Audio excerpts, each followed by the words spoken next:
Le beau jour d'Argelliès, village de vignerons, nous sommes sous les platanes de la promenade et derrière moi se trouve le café de Marcelin Galbert, ce cafetier vigneron qui a mené toute sa vie une véritable croisade pour le vin naturel. Il a réussi à un instant précis à rassembler tout le peuple du Midi. Et parti à 87 d'Argelliès, ils seront plus de 600 000 à Montpellier avec grève de l'impôt, démission des municipalités. Lorsqu'on raconte la vie de Marcelin Galbert, cet homme porteur d'un idéal fort, sincère et capable de transmettre son idéal vraiment au plus grand nombre, on est touché par sa destinée. Comment ses amis, ses proches collaborateurs ont pu être manipulés et que du jour au lendemain on ait eu envie de le pendre et qu'il soit banni jusqu'à la fin de ses jours. Il demandera à être jugé, il demandera à s'exprimer, mais jamais on ne lui laissera cette opportunité. Il a écrit ses mémoires dans cette maison et ces mémoires secrètes ont été retrouvées aux Escobilles d'Argelliès. Elles sont éditées dans un grand format illustré pour la première fois, en complément du spectacle Hoc les vignerons, et nous sommes heureux de pouvoir vous les faire partager.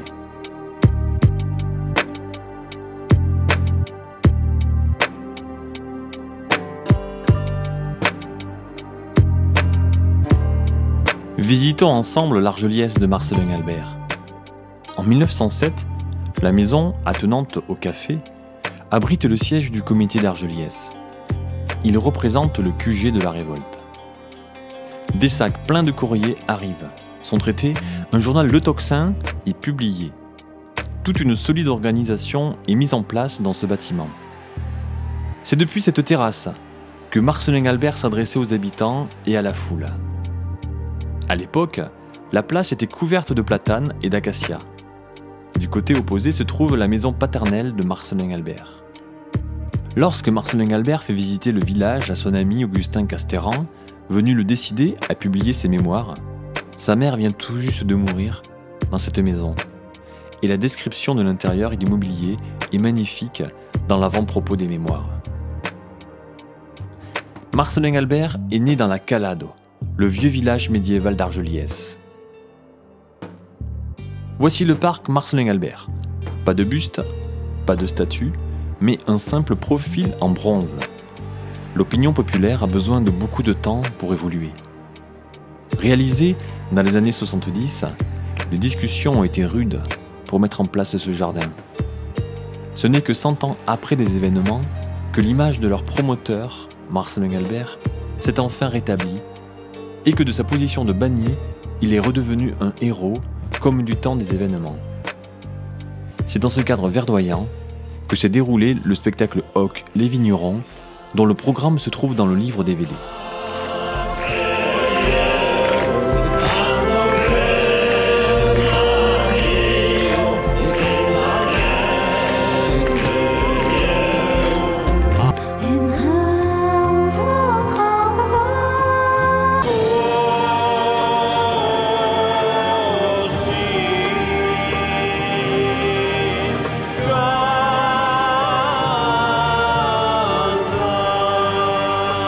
Il y a déjà 7 ans che Sarella Cureggio e sei nel dernier cran della cintura. N'avem plus de tout à coup.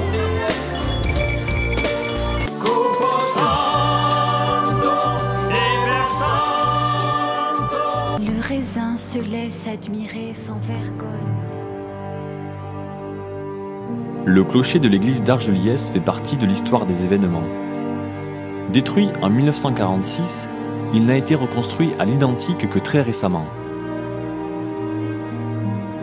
Pour éviter une effusion de sang, Marcelin Galbert est venu s'y réfugier et les membres du comité lui rendaient visite en cachette alors que tout le village était sous occupation militaire.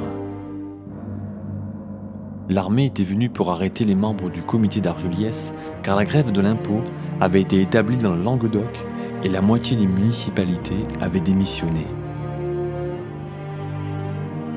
L'église était la planque idéale. C'est depuis ce clocher qu'il partira à Paris pour aller à la Chambre des députés et finalement il rencontrera Clémenceau, car le député de l'Aude lui a refusé l'accès à la Chambre, comme il le dévoile dans ses mémoires.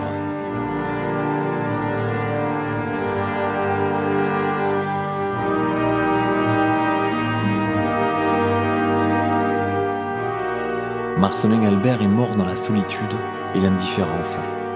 L'homme, qui avait été suivi par tout le peuple du Midi, sera amené au cimetière d'Argelliès par une matinée froide et ensoleillée de décembre 1921, par seulement quelques personnes derrière son cercueil. Que ce spectacle Hoc les vignerons et ses mémoires, qui paraissent aujourd'hui au grand jour, continuent de faire vivre son idéal.